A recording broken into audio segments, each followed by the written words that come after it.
దినవృత్తాంతముల మొదటి గ్రంథము 5వ అధ్యాయము 2-3 వచనాలు దయతో చదివి సహాయం చేయండి.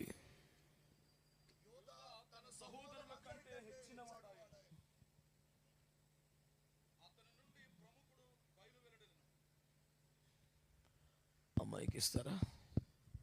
యూదా తన సహోదరుల కంటే హెచ్చిన వాడాయను, అతని నుండి ప్రముఖుడు బయలు వెడలెను.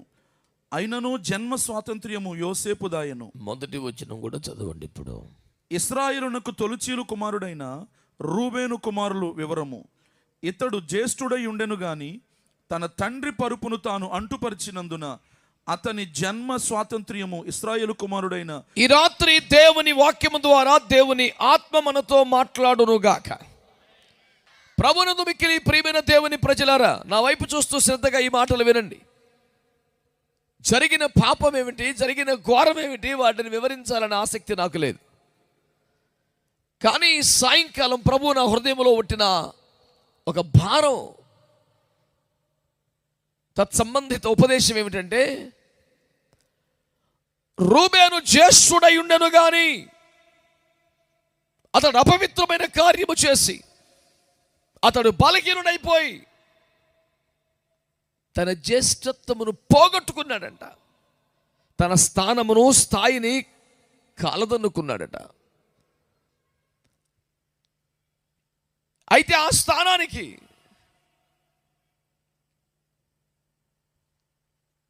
యూదా ఎంపిక చేయబడ్డాడు. ఆ ఛాన్స్ కొట్టేశాడని రాశారు. ఈ మాటలు చదవటం ద్వారా నేను మీ ముందటికి తేవాలని ఆశపడుతున్న ఉపదేశం ఏమిటంటే, కొందరు చేజేతుల మహిమకరమైన స్వాస్థ్యములు పోగొట్టుకుంటున్నారు. కొంతమంది ఆశ్చర్యకరంగా ఆ స్వాస్థ్యమును సంపాదించుకుంటున్నారు. గట్టిగా ఆమేన్ అనొచ్చు కదా. కొంతమంది చేతుల చాలా బుద్ధిహీనంగా అత్యంత మహిమకరమైనటువంటి దైవికమైన స్వాస్థ్యములను కాలదనుకుంటున్నారు, చేజార్చుకుంటున్నారు, పోగొట్టుకుంటున్నారు. Losing glorious things for nothing, absolutely for nothing. లోకంలో ఒక పనికి మాలిన విషయంగా కనపడిన ఒక మంచి సామెత ఉంటుంది, వ్రతం చెడ్డా ఫలం దక్కాలని. ఈ కోట్ల రూపాయల వ్రతం చెడితే 10 రూపాయలు కూడా ఫలం దక్కును ఏమనాలి మరి? ఈ రోజున ప్రభు దేవుని వాక్యం ద్వారా నీతో మాట్లాడుతున్నారు. రూబేను జ్యేష్ఠుడై ఉండని కానీ అపవిత్రమైన పని చేసేదాన్ని కోల్పోయాడు. కానీ యూదా ఇమీడియట్ పర్సనే కాదు, రెండోవాడేం కాదు, కానీ కొట్టిసట ఛాన్స్. ఈ 2 ఉదంతాలను మీ ముందు పెట్టడం ద్వారా నేను ఒక్క మాటని మీ ముందుకు తీసుకొస్తున్నాను. కొంతమంది చేజేతుల మహిమకరమైన స్వాస్థ్యములను పోగొట్టుకుంటున్నారు. కొంతమంది ఆశ్చర్యంగా వాటిని సంపాదించుకుంటున్నారు. తేల్చుకోవాల్సింది ఏంటి తెలుసా? నువ్వు పోగొట్టుకుంటున్నట్టుగా ఉందా నీ జీవితం, సంపాదించుకుంటున్నట్టుగా ఉందా? విపరీతమైన జ్ఞానమును సంపాదించడానికి, విపరీతమైనటువంటి డబ్బును సంపాదించడానికి, పేరు ప్రఖ్యాతులు సంపాదించడానికి, ప్రజల దృష్టిలో మంచివానిగా ఓ గుర్తింపు తెచ్చుకోవడానికి వెర్రి ప్రయత్నం, పిచ్చి ప్రయత్నం మానవులంతా చేస్తున్నారు.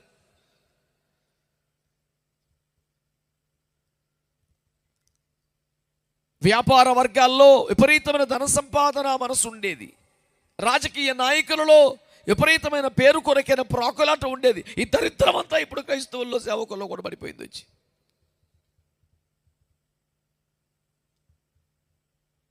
ఈ రోజుని మీ ముందుకు తీసుకొని రాబడుతున్న ప్రశ్న ఏంటంటే, ఒకరు శ్రేష్టమైనటువంటి ఆధిపత్యమును, మహిమగలమైనటువంటి స్థానములను వట్టిగానే కోల్పోయారు. యాకోబు భాషలో చెప్పాలంటే ఆదికాండం 49:3 అంటాడు, అయ్యో రూబేనా, నా ఔన్నత్యాతిశయమా, నా బలమా,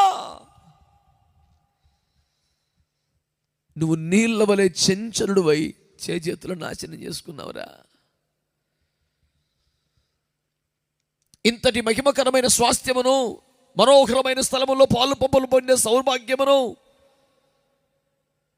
దేవుని దృష్టిలో అత్యంత విలువైన స్థానమును కోల్పోయాడట. దేనికి అంటే చంచలుడై. అంటే ఒక తీర్మానం తీసుకుంటే, నిర్ణయం తీసుకుంటే స్ట్రాంగ్గా ఉండలేడు, చలించిపోతూ ఉంటాడు, కదిలిపోతూ ఉంటాడు, గట్టిగా నిలబడలేడు. ఎప్పుడైనా ఒక ఉపదేశంలోనో, ఆరాధనలోనో, ప్రార్థనలోనో దేవుడు దర్శిస్తే మోకాల మీద పడి రొమ్ము కొట్టుకొని కన్నీరు గార్చి ప్రలాపించి, ఈ రోజు మొదలుకొని ఇలా ఉండను ప్రభువా, ఇలా చేస్తాను ప్రభువా అని తీర్మానం చేసుకుంటూ కొన్ని రోజుల్లోనే అది పలచబడిపోవటం. దేవుని వాక్యాన్ని చదవమని చెప్పిన ప్రతిసారి తీవ్రమైన తీర్మానాలు చేయటం. 25-30 సంవత్సరాల క్రైస్తవ జీవితంలో గట్టిగా 2 సార్లు కూడా బైబిల్ ఆది కాడ నుంచి ప్రార్థన దాకా పూర్తి అవ్వదు. మరి ప్రతిసారి తీర్మానం చేసుకుంటున్నావు కదా, నువ్వు చంచలుడివి. కనబడటానికి జ్యేష్ఠ కుమారులా కనబడుతున్నావు, పెద్దరికి వెలగబోస్తున్నావు. రై, ఎందుకు నన్ను చంపేయండి, ప్రయోజనం వదిలేయండి. మీ కస్తెర పొత్తు నమ్మేసుకుంటారా, 10 రూపాయలు వస్తాయి, ఎందుకు చంపుకుంటారు? రక్తాపరోధం చాలా ఘోరమైంది, తప్పదే ఎంట పనిలో అని 10 మందిని గద్దిస్తే 10 మంది గసగసలు ఆడతా. అలాగే అన్నయ్య పోతే కానీ 10 రూపాయలు ఇచ్చే మార్గం చెప్పేవని అడిగి థ్యాంక్ యూ చెప్పి మనిషిని పశువులాగా సంతులు అమ్మేశారు. ఇతని మాట తీరు, ఇతని వ్యవహారం, ఇతని పద్ధతులు చూస్తే కాస్త పెద్దరికం కలిగిన మనుషులనే కనపడతాడు. 10 మంది సహోదరులతో మాట్లాడితే పెద్దవాడిని చెప్పిన మాట వినో అనే వాయిస్ మెయింటైన్ చేస్తాడు. అతను మాట్లాడే మాటలు కూడా 10 మందికి మంచిగా అనిపిస్తాయి, కానీ లోపల తను చంచలుడు, వ్యక్తిత్వపరంగా బలహీనుడు. దేవుడు అనుగ్రహించిన మొదటి స్థానాన్ని బట్టి, దేవుడిచ్చినటువంటి ఆధిక్యతను బట్టి, పెత్తనాన్ని పెద్దరికాన్ని 10 మందిలో మాట్లాడినప్పుడు హుందాగా మాట్లాడి మంచి పనులు చేసి పెద్దోడు కదండి, పెద్దోడు మాటినాలి కదండి అని పొజిషన్ కాపాడుకుంటూ వచ్చినట్టుగా బయట ఉంటాడు.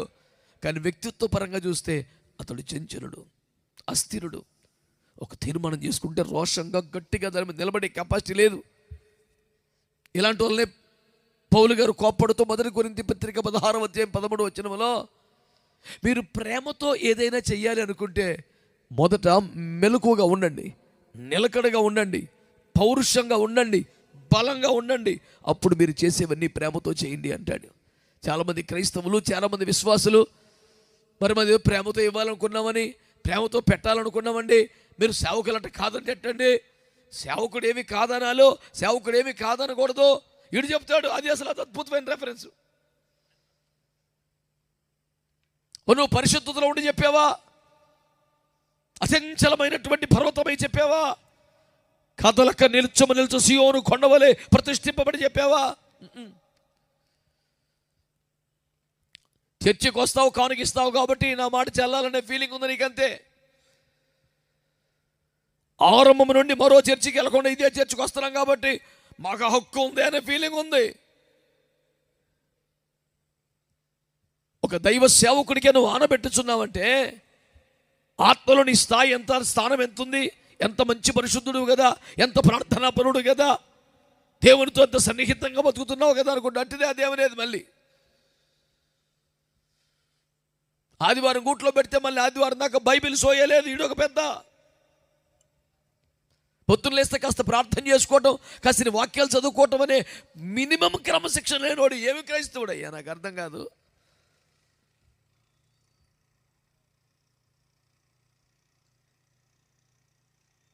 సేవా పరిచర్యలో తర్ఫీదు పొందడానికి యవనస్తులు చాలామంది వచ్చిపోతుంటారు నా దగ్గరికి.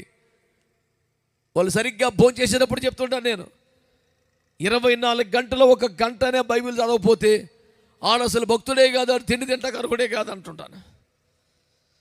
ఎవరైనా వస్తే తినేటప్పుడు అనబాకన్నట్టు నన్ను చూస్తాను. నేను తినేటప్పుడు అంటేనే కానీ అడిగి నాట దేశ రక్తం చెయ్యి. వాడిని ఏమన్నా మా పనులు చేసి పెట్టమన్నావా, మాకేమన్నా చాకరీ చేయమన్నావా? 31 సంవత్సరం సేవకు వచ్చి నేను 20 సంవత్సరాలుగా షుగరు రకరకాల బాధలతో ఉన్నాను, కానీ కాళ్ళు కాదు తల కూడా ఇట్టు పట్టించుకోలే. ఇవిడితో నా సేవ నేను చేస్తానంతే. మాకేమన్నా సేవలు చేస్తావు కొత్తవా మా కంపెనీ? నువ్వు సేవ నేర్చుకోవటానికి కదా, పరిచర్య 1 గంట కూడా బైబిల్ చదువుతానికి దేనికి వచ్చావు మరి నువ్వు? నా ఏదైనా పరిచర్య ఉంటే చెప్పండి, ముందు బైబిల్ చదువురా. నువ్వు చేసావు పరిచర్య. మినిమంలోని క్రైస్తవులు చాలా పెద్ద వాయిస్తో మాట్లాడుతున్నారు. నీ పరిశుద్ధత ఎంత, నీ ప్రార్థనా జీవితం ఎంత, నీ సమర్పణ ఎంత, నీ ఉపేక్ష ఎంత. గత అనేక సంవత్సరములుగా మేము మరి క్రమంగా దీనివల్ల ఏంటి ఉపయోగం?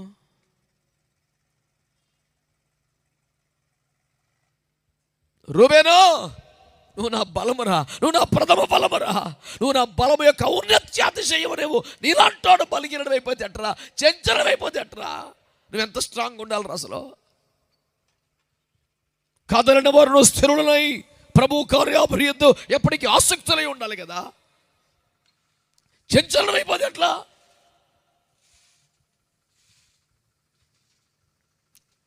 ఇంతమంది జనం కూర్చొని వింటున్నారే, మీలో ఎవరైనా గుండె మీద చేపెట్టుకొని ధైర్యంగా చెప్పండి, అయ్యా దేవుని కృపను బట్టి ఆయన సన్నిధిలో మోకాళ్ళ మీద పడి ఏదైనా నేను తీర్మానం చేసుకుంటే కృపలో ఎప్పుడు తప్పిపోలేదు, అసలు కదల్చబడలేదే, రక్తమే జయం. చెప్పాలి సాక్ష్యం ఏంటో. నన్ను పరిశీలించుము, పరిశోధించుము, అంతరంగమందు నీకు ఆయాసకరమైంది ఏమైనా ఉందేమో చూడు. అది ప్రార్థన చేసే దమ్మున వాళ్ళు ఎంతమంది? నువ్వు నిదానించి చూచిన ఎవరు నిలవగలరు? చూసి చూన్నట్టుగా పోనేవయా అనే సబ్జెక్టేగా ఎప్పుడు.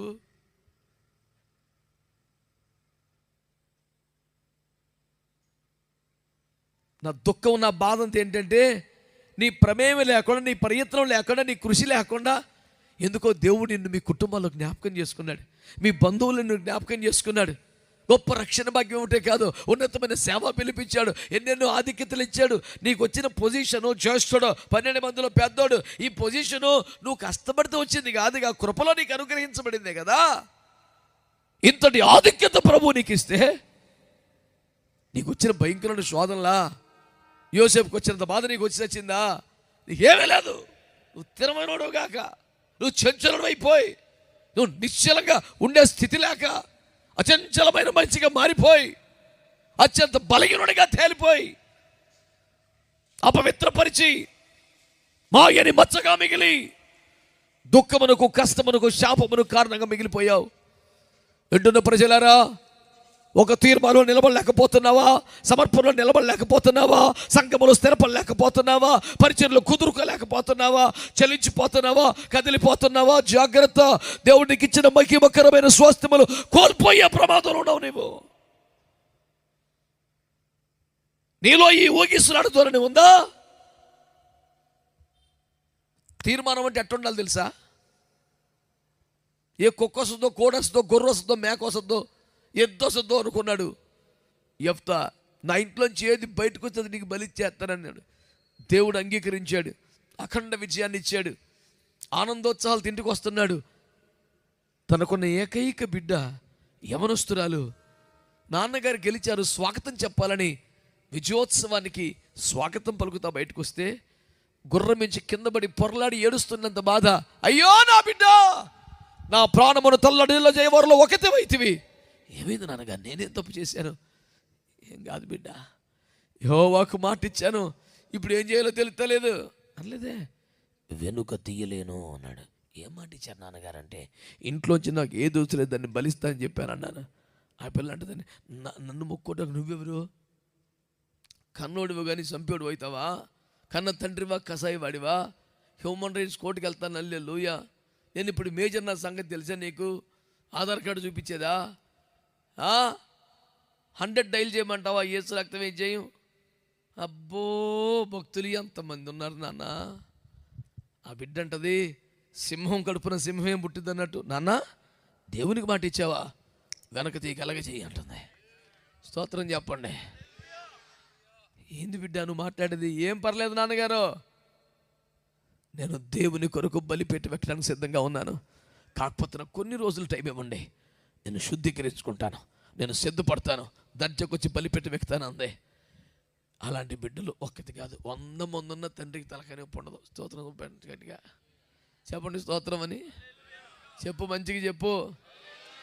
ఒక్క ఆడపిల్లలు ఉంటేనే కుర్రగాడి వయసులోకి వచ్చి కొట్టి ఇటు వెళ్ళి లేటుగా ఇంటికి వస్తుంటే నాన్నకి బీపీలు పెరిగిపోతుంది, అమ్మకి టెన్షన్ పెరిగిపోతుంది కదా. ఇట్లాంటి బిడ్డలు 100 మంది ఉన్న దోకాలేదు యేసు రక్తం ఏం చేయం. ఎంత కమ్మటి మాట మలికిందండి బిడ్డ. అయ్యో నాన్న, దానికి ఎందుకు అంత టెన్షన్ పడుతున్నారు? దేవునికి మాట ఇచ్చారా, అలాగే చేయండి నాన్నగారు. ఈ రోజున ఒక మంచి మాట మీద దృష్టి తీసుకొస్తున్నాను. ఒకసారి తీర్మానం చేసుకుంటే, ఆమేన్, వెనుదిరిగి చూడని స్థిరత్వం నీలో ఉందా? యేసయ్య దేవుడు అనే విషయంలో కానీ, రక్షణ విషయంలో కానీ, సంఘములో నాటబడిన మొక్కగా బ్రతికే విషయంలో కానీ, పరిశుద్ధ జీవిత సాధన విషయంలో కానీ, విడిచిపెట్టిన పాత జీవితపు వ్యవహారముల విషయంలో కానీ చెయ్యి, మళ్ళీ తిరిగే ప్రసక్తే లేదు.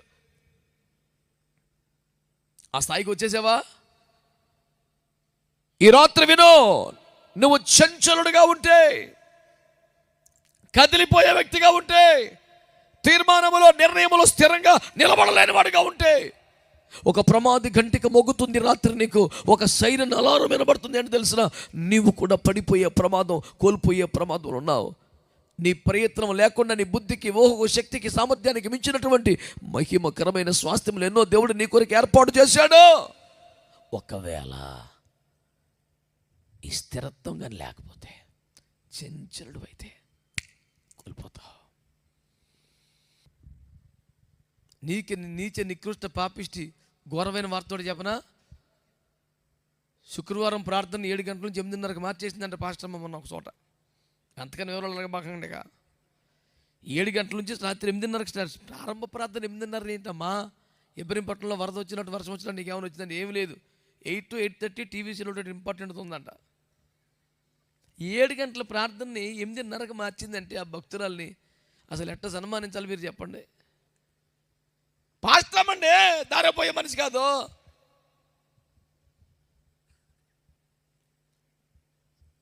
ఆవిడ అడ్డగోలు లాజిక్ ఏంటి తెలుసా? 7 గంటలకే దేవుడు ప్రార్థన అంటాడా, 8:30 కండా?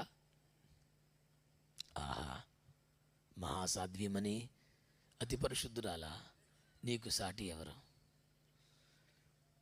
లూసిఫర్ కోరికలు, ఊహరు, లాజిక్లు అన్నిటికీ రూపం పోతే ఏమో కదా. అసలు కొంచెం అన్న బాధపడటమో, ఫీల్ అవుట్ అవును కదా, నేను ఇంత బలహీనం అయిపోయానేంటి, ఇలాంటి వ్యర్థమైన వాటి కోసం దేవుని సన్నిధిని పక్కన పెట్టడం ఏంటి? అయ్యో నేను బలహీనరాలు అవుతున్నాను, ఈ విషయంలో నేను బలపడినట్లుగా నా కోసం ప్రార్థన ఊరి మీద ఎవడికి చెప్పని మీ పాంచగారికని చెప్పి ఆడవలసింది కదా నువ్వు. అంటే తుచ్చమైన దానికోసం, వ్యర్థమైన దానికోసం, విషయమే లేని దానికోసం ఇంతటి మహిమకరమైన స్వాస్థ్యాన్ని పోగొట్టుకోవడం ఏమన్నా తెలివా? ప్రతి అక్రమాన్ని, ప్రతి నిర్దేవత్వాన్ని ఖండిస్తున్నందుకు నా మీద పడి ఆడవడం కాదు. సరి చూసుకో, నీ కొరకు సిద్ధపరచబడ్డ మహిమకరమైన స్వాస్థ్యమును పోగొట్టుకుంటున్నావు, చేర్చుకుంటున్నావు. ఎక్కడో నీకన్నా వెనకబడ్డాడు ఎవడో కొట్టుకునే ఛాన్స్ కొట్టుకుని పోతున్నాడు.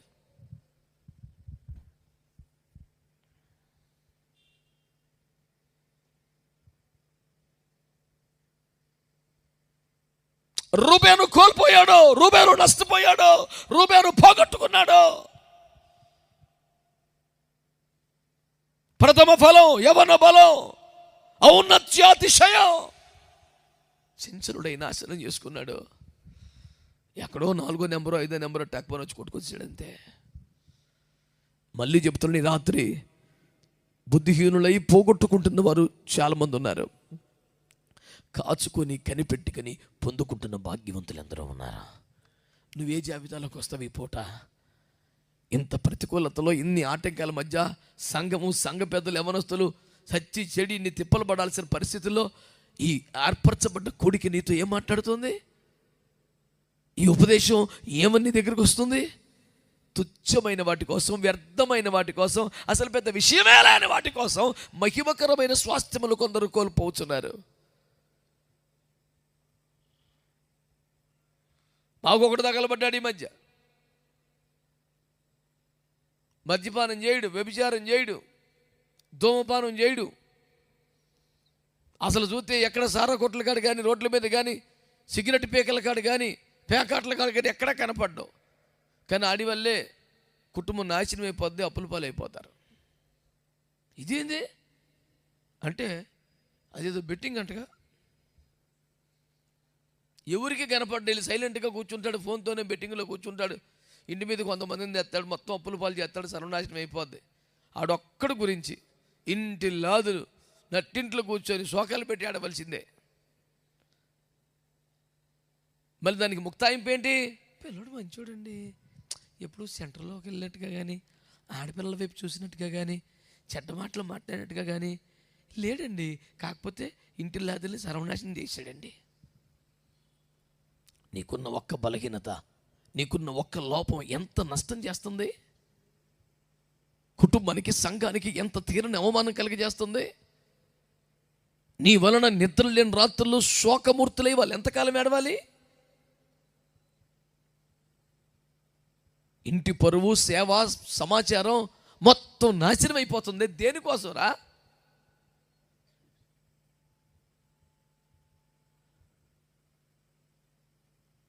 ఆడెవడో లూసిఫర్ అయినా పోనీ తిప్పలు పడ్డాడంటే కుర్చీ కోసం ట్రై చేసాడు. యేసుప్రభు స్థానం ఏమన్నా అర్థం ఉందా? ఆశపడ్డాడంటే ఏమన్నా తెలుగు తక్కువ పొరపాటు అనుకోవచ్చు, పొరపాటే కానీ కొంచెం ఇదేంది? ఈరోజు ఒక్క మాట మళ్ళీ నెత్తి నూరు బాదుకొని చెప్తున్నా.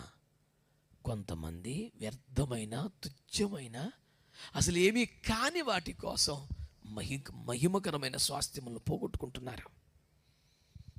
మరికొందరు కాచుకొని కనిపెట్టి ఆ స్వాస్థ్యములను సంపాదించుకుంటున్నారు. నా ఆశ, నా భారం ఒక్కటే, నువ్వు కాచుకొని కనిపెట్టి పొందుకునే వ్యక్తులుగా ఉండాలి, కానీ పోగొట్టుకునే వ్యక్తిగా ఉండకూడదనేది ఈ రాత్రి నా ప్రయాస. ప్రభును బట్టి నేను మీకు చేస్తున్నటువంటి పరిచర్య యొక్క ఏకైక ఉద్దేశం అది.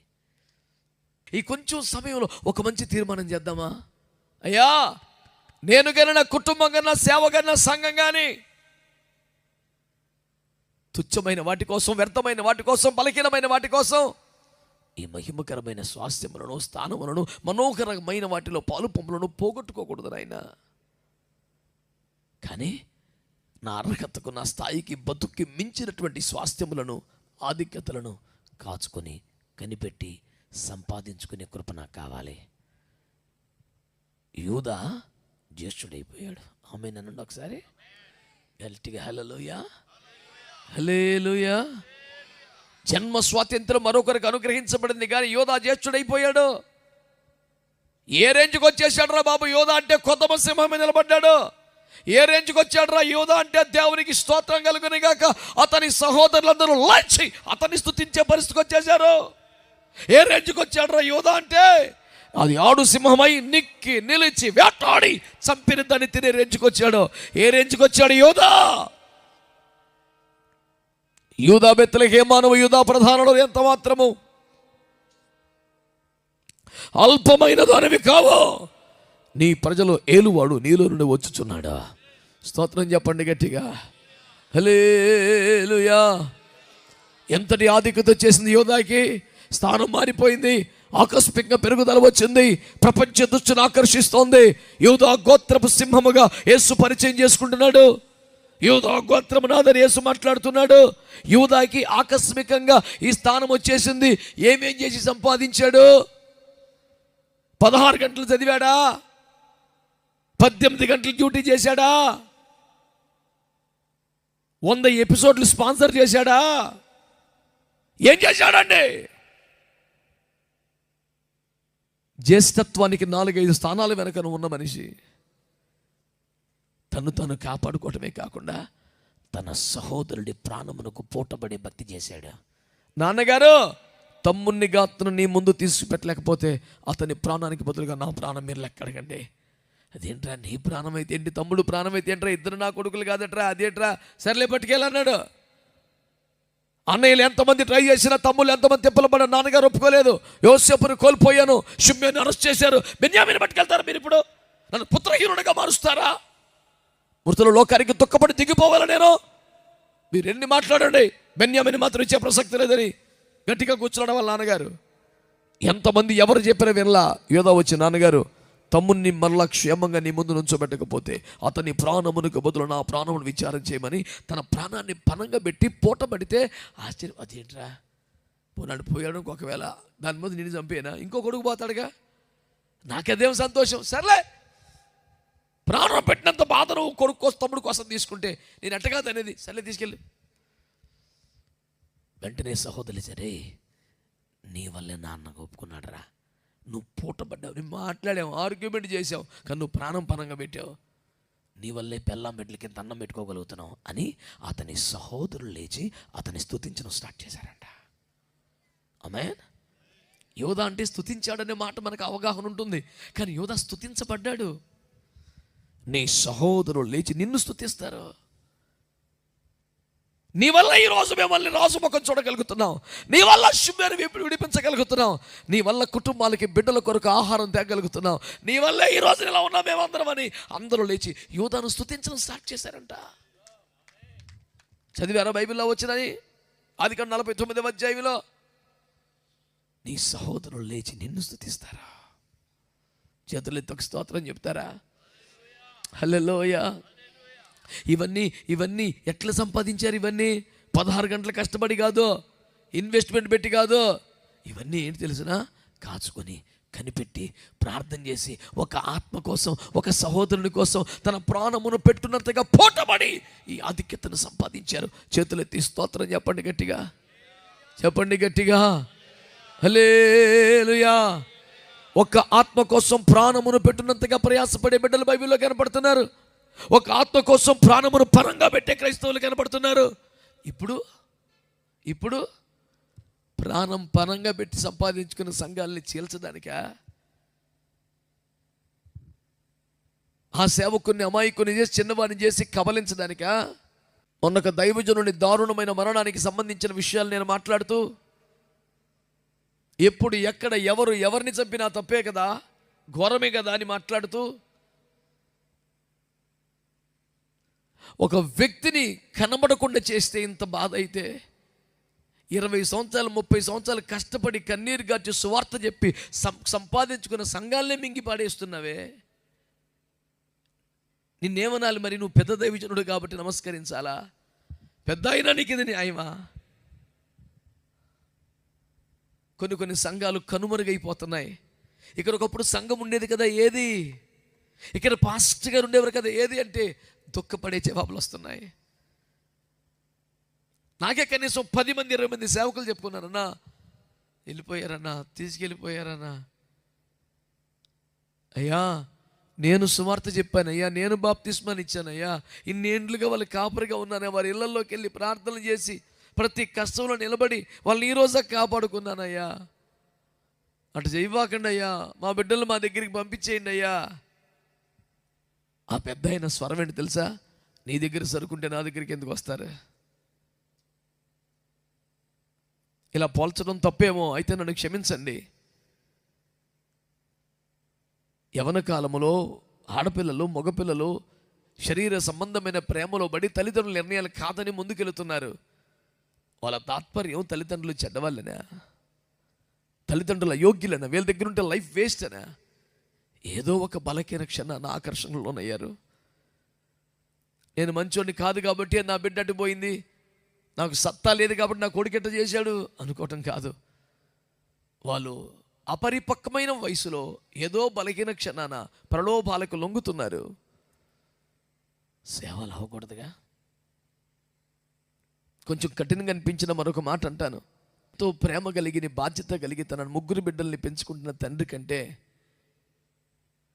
మరొక వ్యక్తి అందంగాను, జ్ఞానముగాను, మేధావిగాను, సమర్థుడిగాను ఉండవచ్చు. అన్ని విషయాల్లో మెరుగైన వ్యక్తి అయి ఉండొచ్చు. అయితే కూడా నాన్న కాదు కదా. నాన్నకంటే చదువుకున్నవాడో, నాన్నకంటే అందగాడో, నాన్నకంటే పేరు ప్రఖ్యాతి ఉన్నవాడు అయితే కూడా నాన్న కాదు కదా. నీ మనస్సాక్షి బ్రతుకుంటే నీకు ఈ ఫీలింగ్ వచ్చి ఉండేది. ఆ మనస్సాక్షిని చంపేశావు కాబట్టి నువ్వు అలాంటి అనుభూతులు లేవు. ఒకరిని మానసికంగా చంపుతున్నావే, ఒకరిని క్యారెక్టర్ అసాసినేషన్ చేస్తున్నావే. భౌతికంగా చంపిన దానికంటే దుర్మార్గం కదా. రోజుకొక రకంగా చంపుతున్నావే, వెంటాడి వేటాడి, అది దారుణమైన హత్య కాదా? అందుకే నేను ఎప్పుడు అంటాను, యోహాను 3:16 సంపూర్ణం కాదు, 1 యోహాను 3:16 కలిస్తేనే సంపూర్ణం. దేవుడు లోకమును ఎంతో ప్రేమించెను, ఆయన కుమారుని ఇచ్చెను. 1 యోహాను 3:16 అండి. మనమును మన సహోదరుల కోసం ప్రాణం పెట్ట బద్దులమైన, ఇది కలిపితేనే వాక్యం సంపూర్ణం అండి.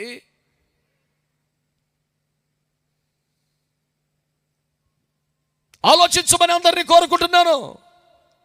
ప్రజలారా, సంఘమా, దేవుని సేవకులారా, సంఘ పెద్దలారా, నీ నిర్ణయాలు, నీ మాటలు, నీ విధానాలు సరేనా? నువ్వు పెద్దోడివి, బలవంతుడివి, మొదటివాడివి, బలము యొక్క ఔన్నత్య అతిశయం మీ తండ్రి గారికి అద్భుతమైన ప్రతిరూపంగా ఉండాల్సిన వాడివి నీవెంత బలహీనంగా చేజార్చుకోవటమా, ఇంత మహిమకరమైన స్వాస్థాలు కాలదనుకోవడమా?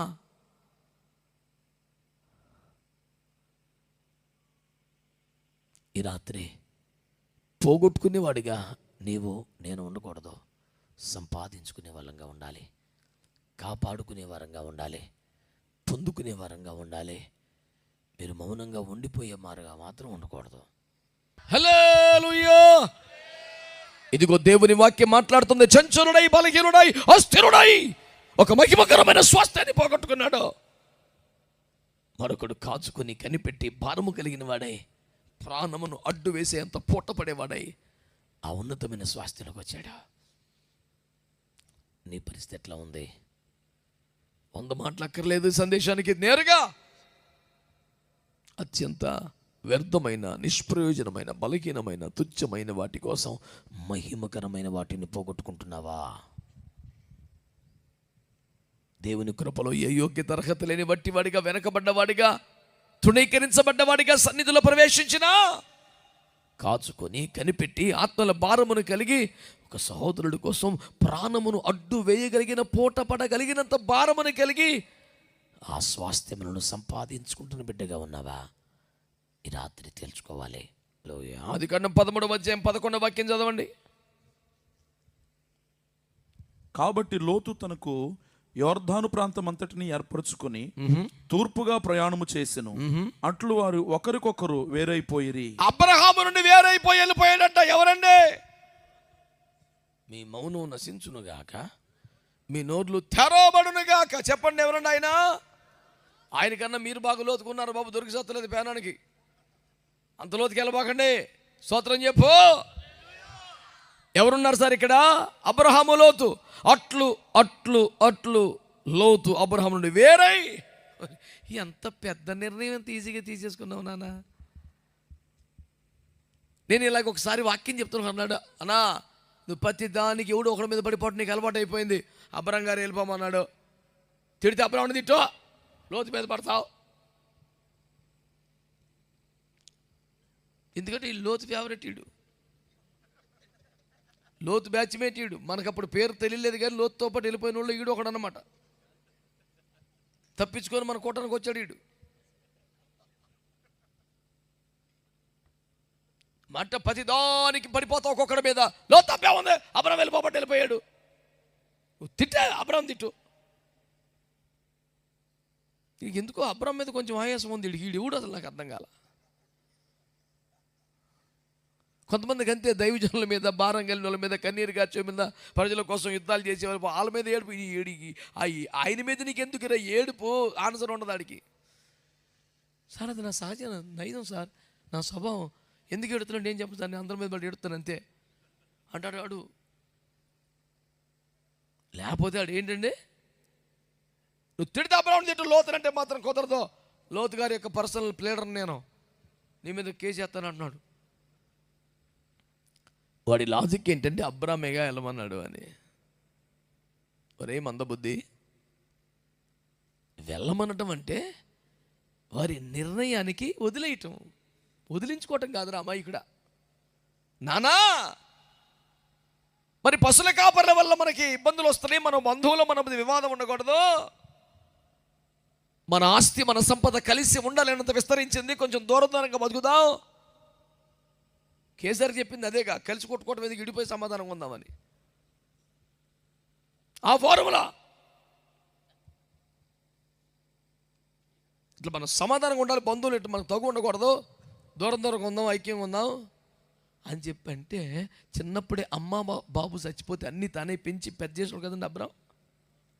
నాన్నగారు ఆడెవడో పశువుల కాపురం గురించి నన్ను పొమ్మంటారేంటి, అని తీసేద్దాం, అసలు నీ గుంపు నా గుంపు, నీ మంద నా మందిని కలిపేద్దాం, అంతేగాని కొడితే పడతాను, నేను మట్టికి వెళ్ళను బాబు అని దండం పెట్టాలి, కాళ్ళు పెట్టుకోవాలా, అంతేగాని ఓకే ఆల్రెడీ రై ప్యాక్ చేశారా బాదా ఏందిరా వీడు ఎప్పుడో చెప్పులో కాలేసుకొని రెడీగా ఉన్నాడు వెళ్ళిపోతాకి, మొత్తం అన్ని సర్దేసి పెట్టుకున్నాడు. ఇప్పుడు ఈ మాట కోసం కనిపెడుతున్నట్టున్నాడు మూమెంట్.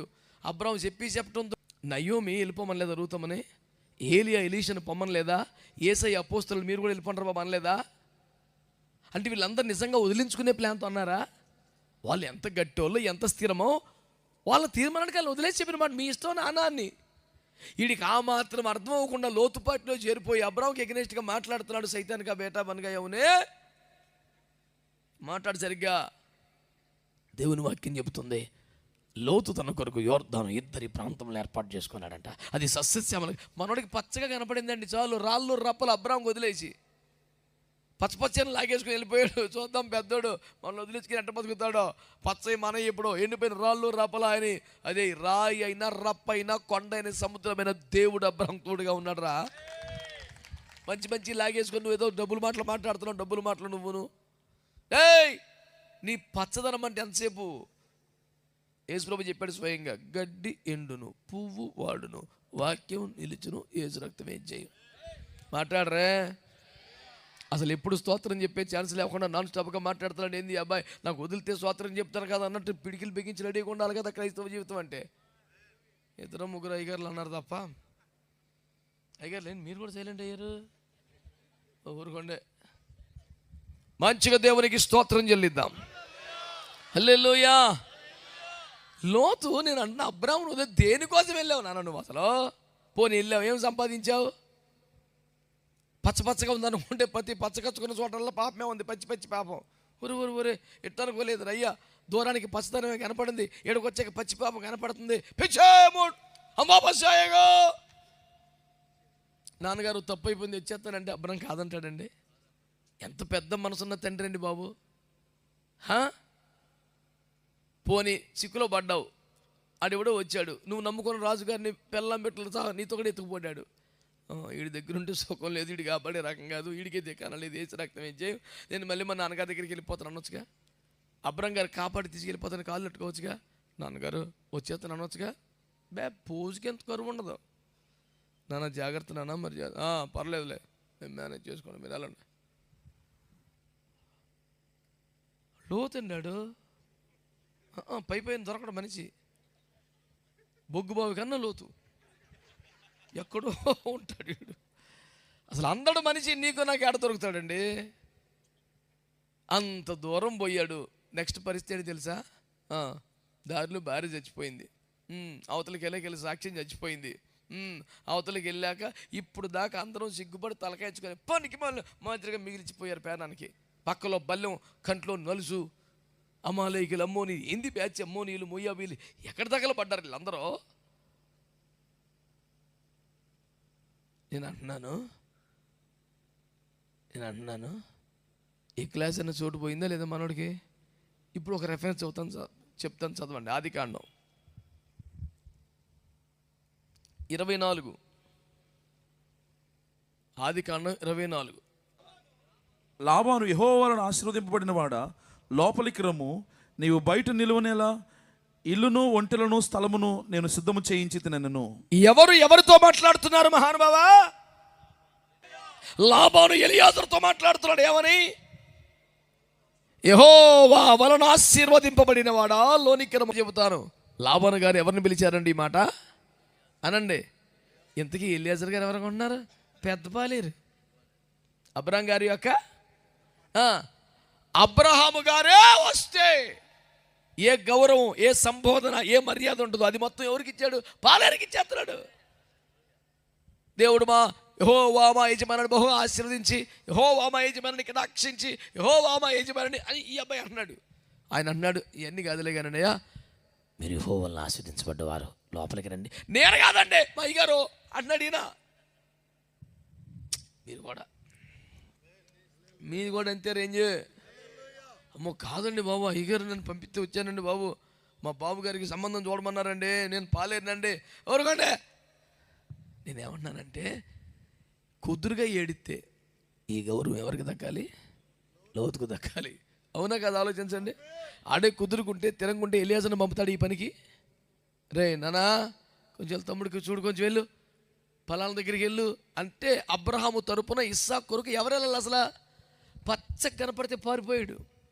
సొదొమలో పోస్ట్ ఇస్తే సెటిల్ అయిపోయాడు. యుద్ధం చేసి కాపాడితే కూడా టెంపర్తో ఆగిపోయాడు. ఏయ్, ఎందుకు వచ్చిన పనులు రా? ఇప్పటికైనా మర్యాద వెనకొచ్చి మీ గుడారంలో మీరు జ్వరబడి మీ తండ్రితో మీరుండి మీ సంఘాల్లో మీరు కుదురుకొని మేలు పొందండి, దీవించబడండి. మీ తండ్రి దగ్గర పోజేటరా పనికి మేలు మాటలు కాకపోతేని పొని తిడతాడా? తప్పే ఉంది.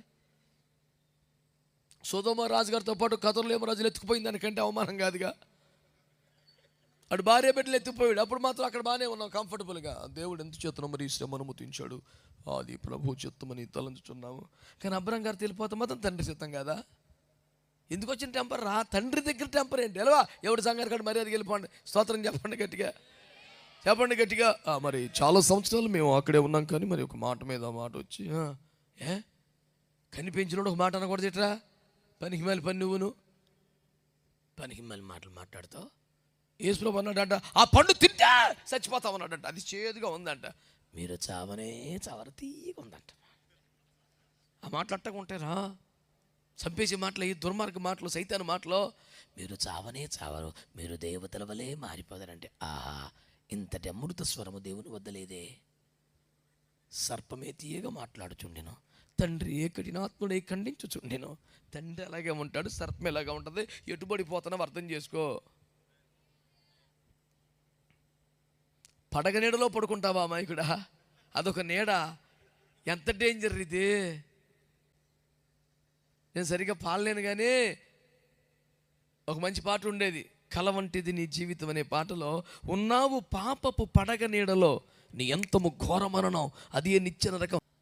ఎంత అద్భుతమైన ఛాన్సులు లోతే అంత అమాయకుడండి. ఇంత పట్టుదలకి ఎందుకున్నావురా నువ్వు? ఆ ఊర్లో నీకు ఏమి నచ్చి ఏమి నచ్చలా, రోజు మనసు నొప్పించుకుంటూ నీతికని బతికాడంట. మరి ఎందుకున్నాడంటే మనోడు తీర్పులు చెప్తుంటే అందరూ బస్ సూపర్ చెప్తున్నారు సార్ అన్నారు. ఉండిపోయాడు ఆ ఊర్లో. వీడి పనికొచ్చేది ఒక్కట్లేదు అక్కడ. వాడు భార్యని కొట్టినోడు తగులలో వస్తున్నారు. రాయ్ సిగ్గులేదట్రా, ఆడపిల్ల చేసేవాడు బుద్ధిహీనుడా, 500 ఫైన్ అన్నాడు.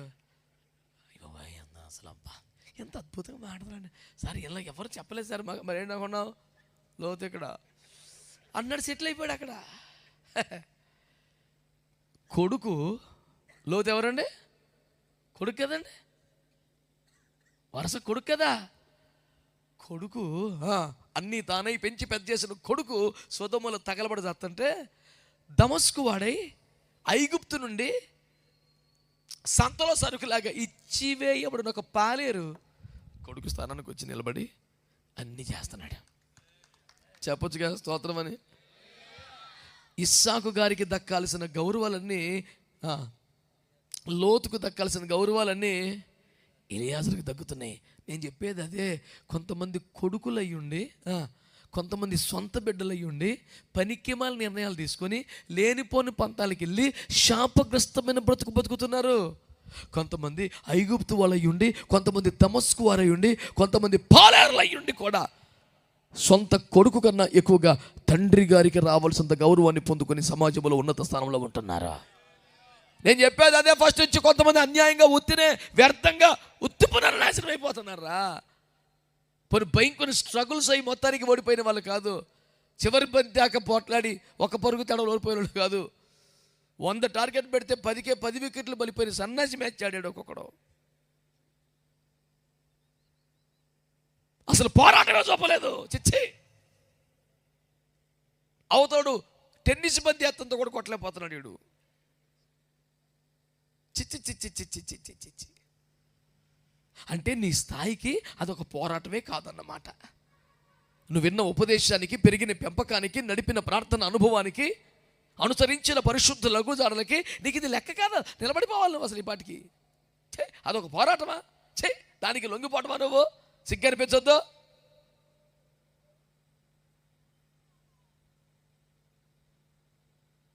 ఈరోజున ఒక మాట దేవుడిని అడుగుతున్నాడు. తుచ్చమైన వ్యర్థమైన వాటి కోసం మహిమకరమైన స్వాస్థ్యాలు పోగొట్టుకుంటావా? నేను అనేది ఏంటంటే ఇప్పటికైనా మించిపోయింది లేదు. తప్పు తెలుసుకొని దరిద్రం వదిలించుకొని బయటపడు. కొడుకు ఎప్పుడు కొడుకే, నీకు డోకా ఉండదు. చేతులు ఎత్తి స్తోత్రం చెప్ప. తండ్రి నీకు నువ్వు పరలోకానికి విరోధంగా పాపం చేశాను, నీ కూలివాడిని ఒకటిగా పెట్టుకోమంటే ఆ మాట తండ్రి భరించలేపాడు సార్. ఆడు ఏమేమి కోల్పోయినందున కొడుకుని కాదంటున్నాడో అవన్నీ మళ్ళీ ఇవ్వడు వాడికి అని. నన్ను కొడుకుగా చూడడం తప్ప కూలి మనకు చూడలేను అని మళ్ళీ కొడుకుగా కూర్చోబెట్టాడు. మళ్ళీ చెప్పులు వేసాడు, మళ్ళీ ప్రశస్త వస్త్రం వేశాడు, మళ్ళీ రింగ్ ఎట్టాడు. రే ఎవడాడంటే చిన్నబాబు గారండి, అది అటు రేంజ్. కూలోడేంట్రా నా కొడుకాడు. స్తోత్రం చెప్పండి. సర్వనాశనం చేసి వస్తే ఆడికి మొత్తం సగం కట్టి పెట్టేశాడు, ఆడికి ఫంక్షన్ పెట్టాడు, ఆడికి ఉంగరం పెట్టాడు, ఆడికి చెప్పులు వేసాడు, ఆడికి సూటు కొనిచ్చాడు. నా పరిస్థితి ఏంటి, నమ్మకంగా బతికాను నాయను అని ఏడ్చుకుంటూ వచ్చాడు పెద్దోడు. ఆడు ఎప్పుడు ఉంటాడు కానీ ఎప్పుడు అసంతృప్తి, ఆడొక తింగర మొహమాడు. బయట ఉంటున్నాడు, రోడ్డు మీద నాన్నగారిని రప్పించాడు. ఇంత చెడిపోయినా ఈ భ్రష్టుడు ఇంత పాడైపోయినా ఈడు నాన్నగారిని రోడ్డు ఎక్కించలా, పెద్దోడు రోడ్డు ఎక్కించాడు. ఏంట్రా రారా అంటే నేను రాను. బయటికి వెళ్ళి బజ్జిని అడిగి తీసుకొస్తే ఆ పని పనులు అడిగితే ఆడిగట్ట చేస్తావు నువ్వు, అదా ఇదా అని కోపడ్డాడు. లాస్ట్లో అంటాడు, నీకు మ్యాక్ పెళ్ళంట రప్పించాడా, నీవెల్లప్పుడు నాతో ఉన్నావు, నావన్నీ నీవి. అమ్మ బాబోయ్ అంటే ఆడు వచ్చాడు కదా, ఆడికి మళ్ళీ ఇచ్చేస్తామన్నా బెంగ వచ్చేసింది నాన్నగారు. ఆడికి తిండి ఎట్టాను, సొక్క వేసాను, చెప్పులు వేసాను, రింగ్ ఎట్టాను, చాలు అడిపోయానానికి. నావన్నీ నీయేరా నాయన. నాన్నగారు నాకు తెలుసు నాన్న నీవు మంచి వాడవు నాన్న, నాన్న మరి రోడ్డు మీద రప్పించావు కదరా అంటే ఆ విధంగా ఆ క్షణానికి అపార్థం చేసుకున్నాను. అవి మానేసి చర్చికి వెళ్ళిపోండి, నేను చెప్పేది అది ఫస్ట్ నుంచి. కొన్ని వేల ప్రసంగాలు ఉంటాయి యూట్యూబ్లో ఉన్నాయి, పొరపాటున ఎక్కడ అకౌంట్ నెంబర్ ఉండదు. కారణం ఏంటి, ఎవరి సంఘానికి కాలు పోవాలని కదా మన ఉద్దేశం. ఇన్ని ప్రసంగాలు అప్లోడ్ చేసిన ఒక నెంబర్ రాతకందా మాకు ఏమైనా ఇబ్బంది వచ్చిందా? మంచి వాళ్ళందరూ స్తోత్రం చెప్పండి. హల్లెలూయా చెప్తారా గట్టిగా? దేవునికి మహిమ కలుగునుగాక. ఉపదేశం అర్థమవుతుందా? కొంతమంది ఒట్టినే వ్యర్థమైన దానికోసం ఉత్తి పుణ్యానే మహిమకరమైన స్వాస్థ్యములు పోగొట్టుకుంటున్నారు. మరొకరు నమ్మకంగా ఉండి యోగ్యంగా బతికి విధేయంగా బతికి ఆ స్వాస్థ్యాన్ని సంపాదించేసుకుంటున్నారు. చేతులెత్తి స్తోత్రం చెప్పండి గట్టిగా. హల్లెలూయా. మరొక మంచి వచనాన్ని మీకు జ్ఞాపకం చేస్తాను. ఆదికాండం 25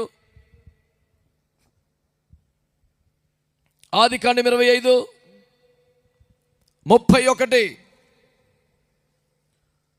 అందుకు యాకోబు, నీ జ్యేష్ఠత్వము నేడు నాకిమ్మని అడుగుగా, ఏసావు నేను చావబోతున్నాను కదా, జ్యేష్ఠత్వము నాకెందుకనెను. అట్లు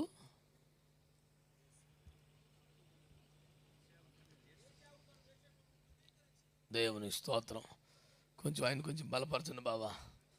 దేవునికి స్తోత్రం చెప్పండి. హల్లెలూయా. అందరూ చెప్పొచ్చుగా. అటు ఓడబాకండి, ఇందాక వర్షాన్ని తెరిచాడు పిల్లోడు, ఏమనబాకండి పాపం.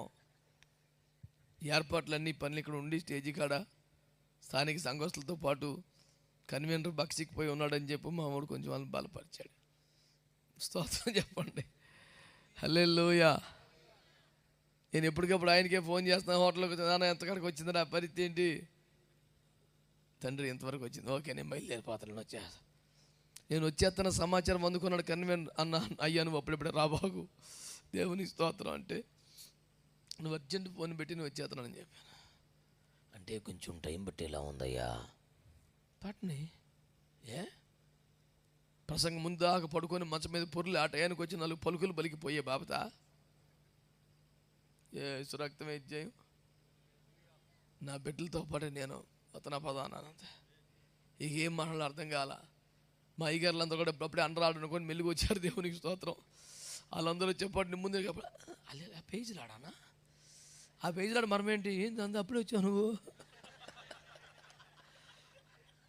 ఒక పలకరింపులు ఎన్ని మర్మాలు అయ్యగారులు, అమ్మో మామూలుగా లేరు. దేవునికి స్తోత్రం చెప్పండి. మంచిగా దేవుని స్తుతిద్దాం బిడ్డలారా. ఎవరిద్దరు? ఏశావు యాకోబు.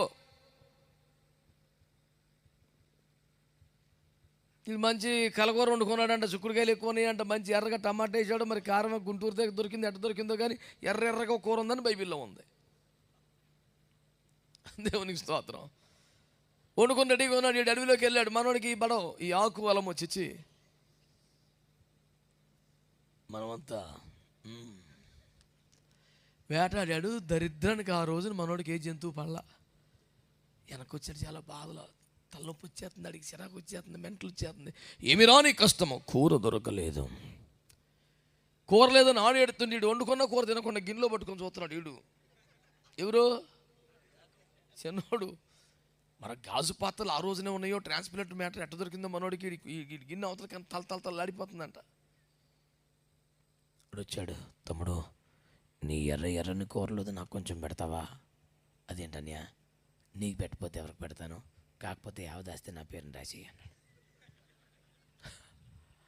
అదేందిరా, జ్యేష్ఠత్వం కోసం గర్భములో పిండమ్మగా ఉన్నప్పటి నుంచి పెనుగులాడుతున్నా, కష్టపడుతున్నా, వర్కౌట్ అవ్వలా,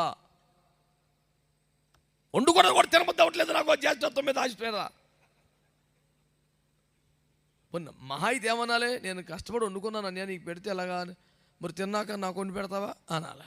పోనీ రేపొద్దు నువ్వు వండుకొని కూర ఎత్తావా అనాలి. పోనీ కూరకు 3 రూపాయలు ఏంది, పోనీ ఇంకో రూపాయి వేసి ఎత్తావా అనాలి. యావదాస్తే నా పేరుని రాస్తామంటాడు.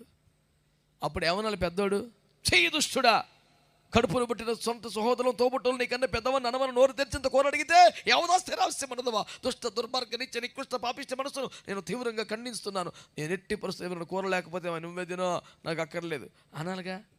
ఈడు అంటాడు, నేను చావబోచున్నాను కదా, నాకెందుకు జ్యేష్ఠత్వం తీసేసుకో అన్నాడు. ఇంటర్వ్యూ చేద్దాం వేసావని, నానా పెద్దోడరే సావబోతులు అన్నావు కదరా, నీకేమైందిరా, వచ్చినప్పుడు దారిలో పాము కరిచిందా? లేదండి. ఆవేశపడి గబుక్కుని విషం పుచ్చుకున్నావా? చచ్చి లేదండి. మరి ఎందుకు చచ్చిపోతున్నావురా? కూర లేదండి. నేను చచ్చిపోతున్నాను బాబోయ్ అంటాడు. వాడికి ఏం కష్టం వచ్చిందమ్మా? ఏలేకైతేనండి సారేపోతులో ఉన్నంతకాలం కూరలేదు. రోజు ఒక అప్పం ఇచ్చేదంట తల్లి, కూరలేదు. ఇంత పిండి ఇంత నూనె, ఒక రొట్టె అవుతుంది. ఆ రొట్టె అయ్యగారికి పెడితే మళ్ళీ ఒక రొట్టె వస్తుంది, అంతే. ఇంక సెక్షన్ ఏసేపు అయితే ఫస్ట్ రోజున చచ్చిపోను. ఏలే కప్పుతున్నాడు కానీ మరి అన్ని సంవత్సరాలు కూరలేదు సార్ ఆయనకి. రొట్టె మాంసం తిన్నప్పుడు ఎలా సేవ చేశాడో, మాంసం లేకుండా రొట్టె తిని కూడా అంత చక్కగా సేవ. ఏసేపు అయితేనా నో, నేను చచ్చిపోతాను ఇప్పుడు. యారా కూర లేదు.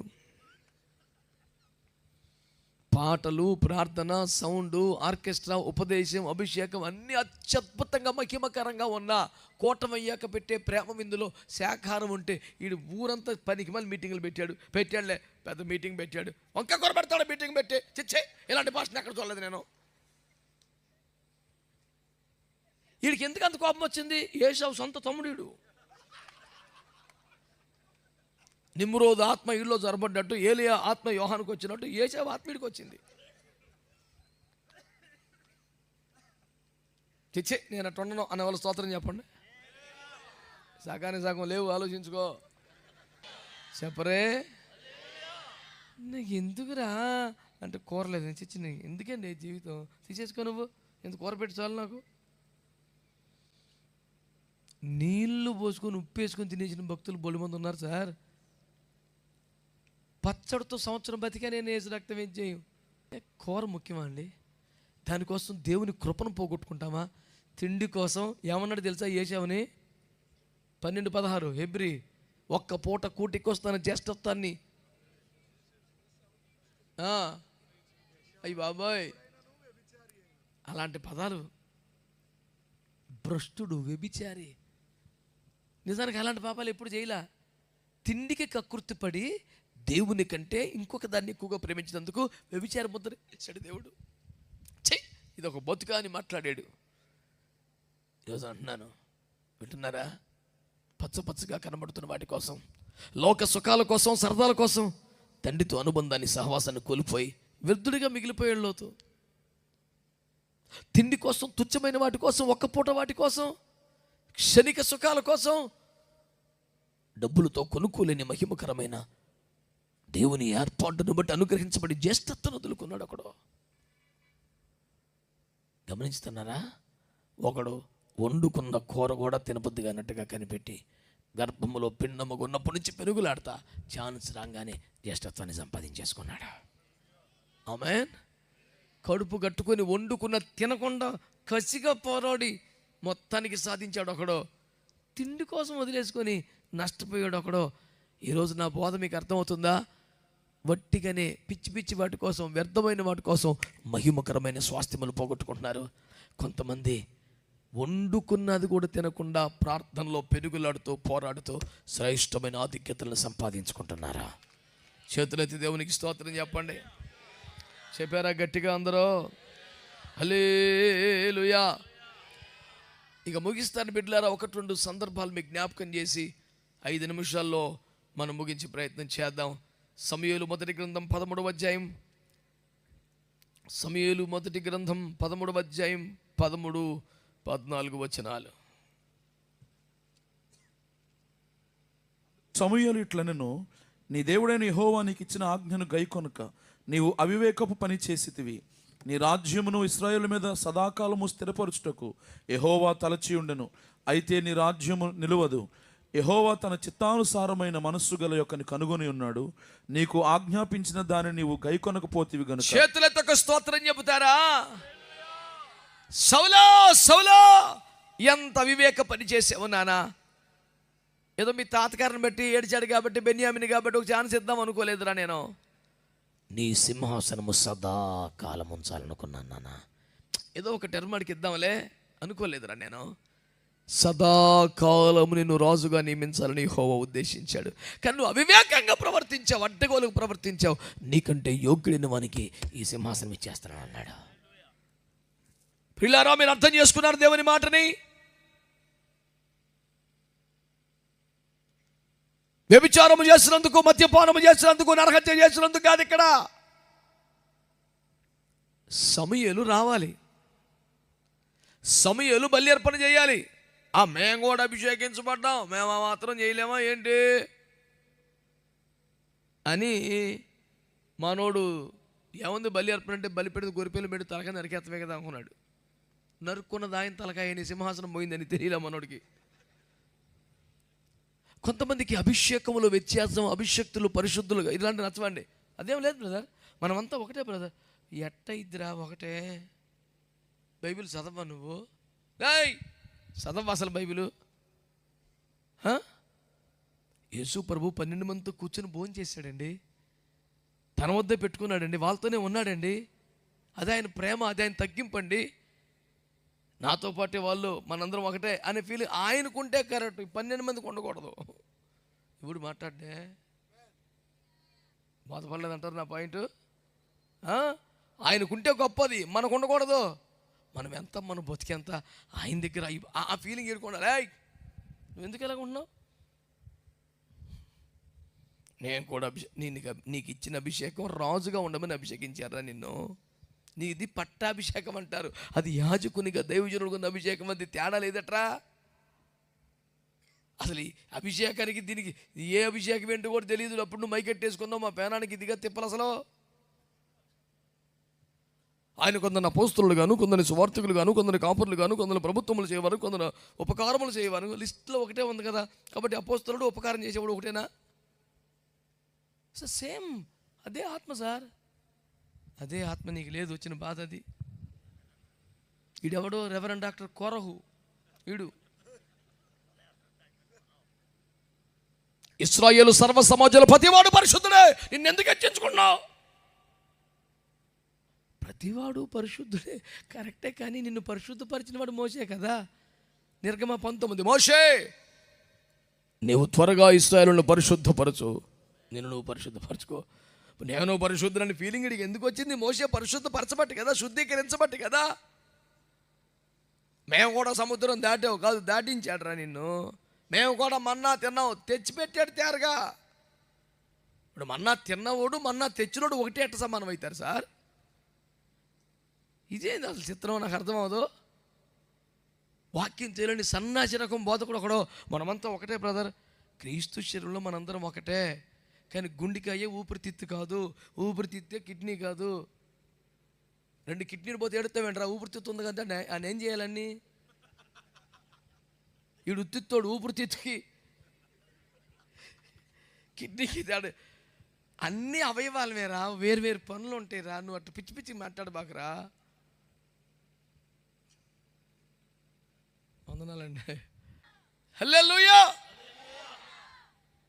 దేవుని బిడ్డలారా, దేవుని వాక్యాన్ని మీరు జాగ్రత్తగా పరిశీలించేయండి.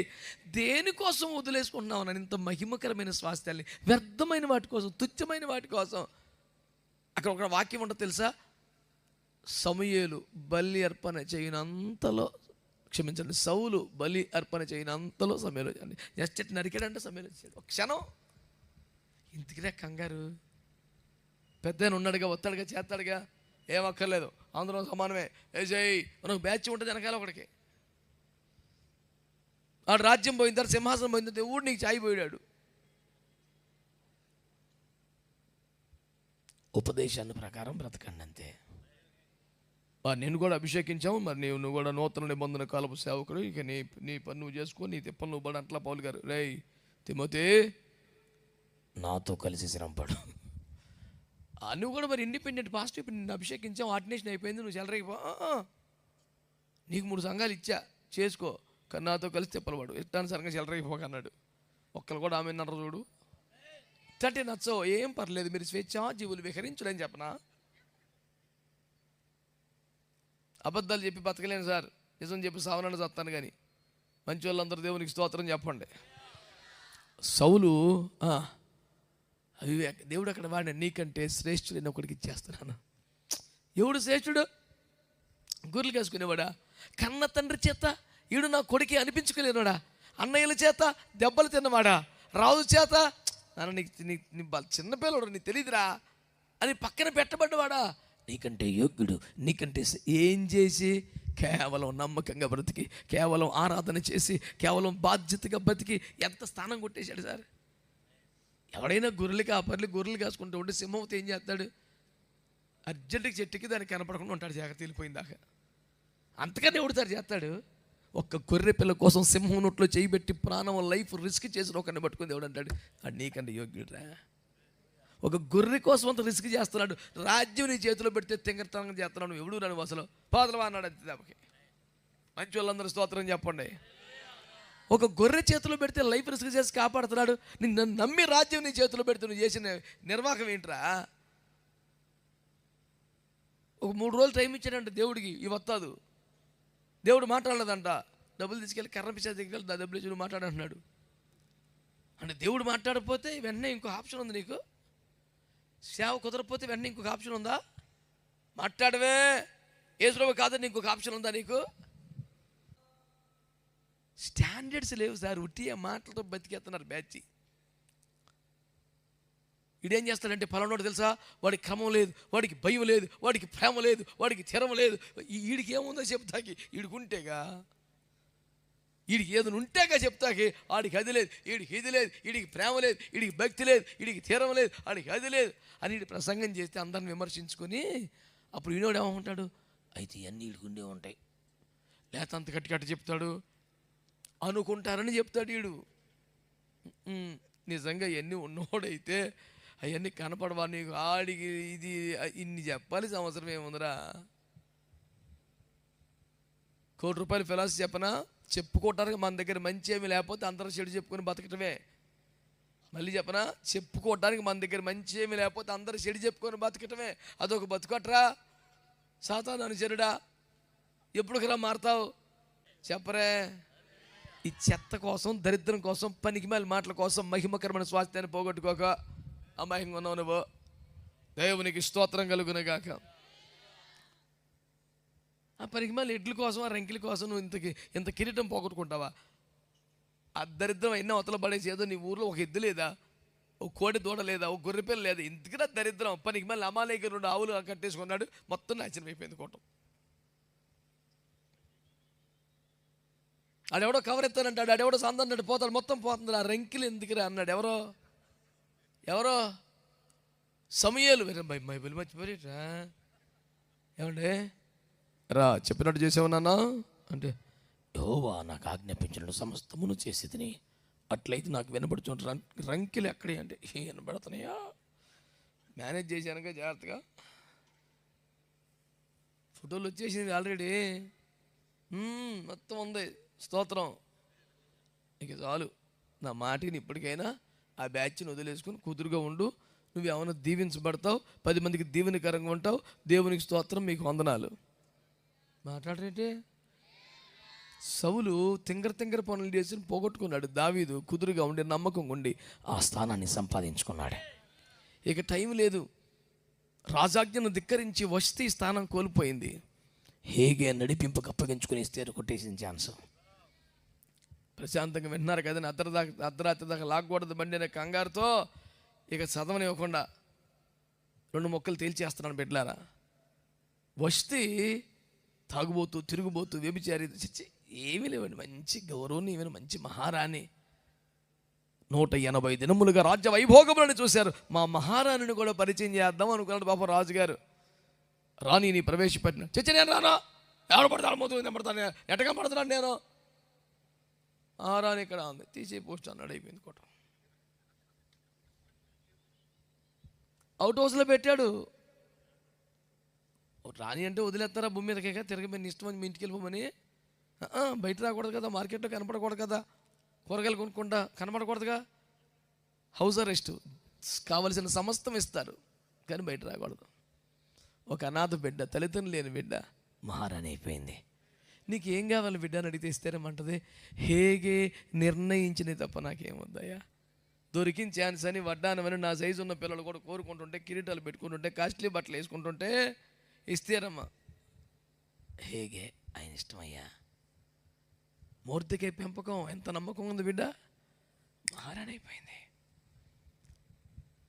ఆజ్ఞకు లోబడక, విధేయత లేక నష్టపోయింది. వస్తే నడిపింపుకు అప్పగించుకుని రాణి అయిపోయింది ఇస్తారా. దేవునికి స్తోత్రం చెప్పండి. 30 రూపాయల కోసం ఎక్లాస్ అని పోస్తలు అతన్ని పోగొట్టేసుకున్నాడు. ఎవరో సీజన్ కదా, మర్చిపోతున్నారా? 30 రూపాయలకండి. నాకు ఆశ్చర్యం, ఒరే యూజ్లెస్ వేలో అమ్మేయాలనుకుంటే ఈ 30 రూపాయలు ఏ చెక్క ఏ కొండ వేసుకొని వస్తాయి కదరా యూజ్లెస్ వేలో. 30 రూపాయలకి ఏ సోపుని బేరం పెట్టేవింటరా? నీకు బుర్ర బుద్ధి పనిచేస్తుందట్రా నీకు?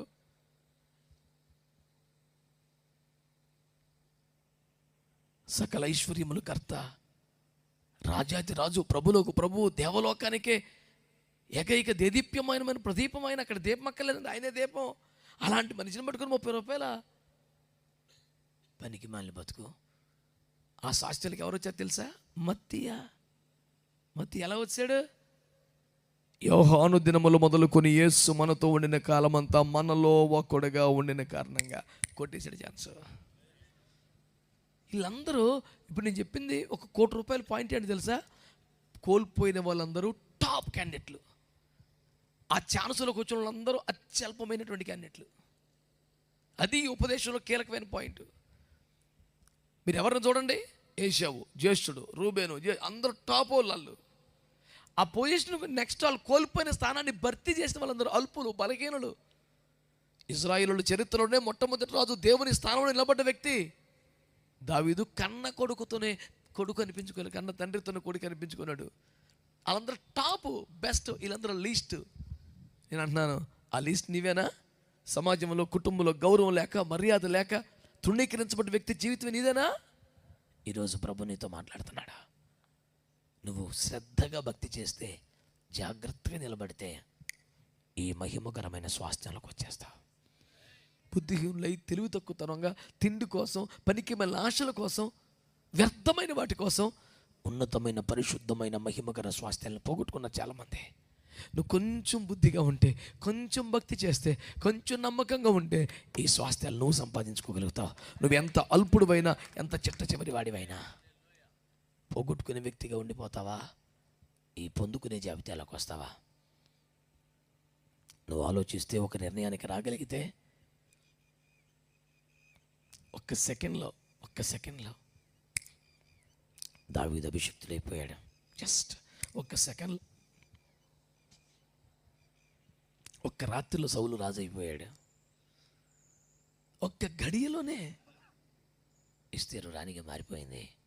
ఇదిగో ఆ గడియ, ఆ ఒక్క రాత్రి, ఈ రాత్రి అయి ఉండొచ్చుగా. ఒక అనాథగా పెరిగిన జీవితం నీదై ఉండొచ్చు. చిన్నవాడిగా తృణీకరించబడిన స్థితి నీ దావీదుగా నీదై ఉండొచ్చు. ఈరోజు నా గుండె నిండా ఒక సంతోషం, ధైర్యం ఏంటి తెలుసా?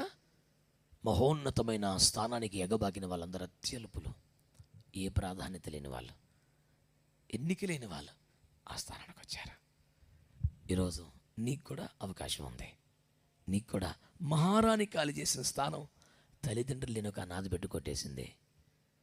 ఇజ్రాయేలుకు మొట్టమొదటి రాజు వదిలేసిన స్థానం నా కొడుకు అని చెప్పుకుంటా కూడా ఇస్తున్న ఒక పిల్లడు కొట్టేశాడు. ఈరోజు ఆ వ్యక్తి నీవే, ఆ స్థానం నీదే. తీర్మానంలోకి వస్తావా? సమర్పణలోకి వస్తావా? ఒకవేళ నిన్ను ఆ 8వ స్థానం నుండి, ఆ చిట్ట చివరి స్థానం నుండి, ఆ బక్క చిక్కిన స్థానం నుండి, ఆ అనాథ స్థానం నుండి ఒక మహారాణిగా, మహారాజుగా మార్చడానికి, జ్యేష్ఠులకి పెట్టడానికి దేవుడు ఈ రాత్రి సభను ఏర్పాటు చేసి ఉండొచ్చు. ఏ ఒక్కరి కోసమో దేవుడు 50 మైళ్ళు నడిచి వెళ్ళలేదా? ఏ ఒక్కరి కోసమో ఎండవేళ గుడారంతో దేవుడు దర్శించడానికి దిగి రాలేదా? ఒక్క వ్యక్తి కోసం 300 సంవత్సరాలు ప్రతిరోజు భూమి మీదకి దిగి రాలేదా? అదే ప్రేమగల దేవుడు ఈ రాత్రి నీ కోసం వచ్చాడు, నీ కోసమే మాట్లాడాడు. ఆయన మాటకు స్పందిస్తావా? ప్రార్థన.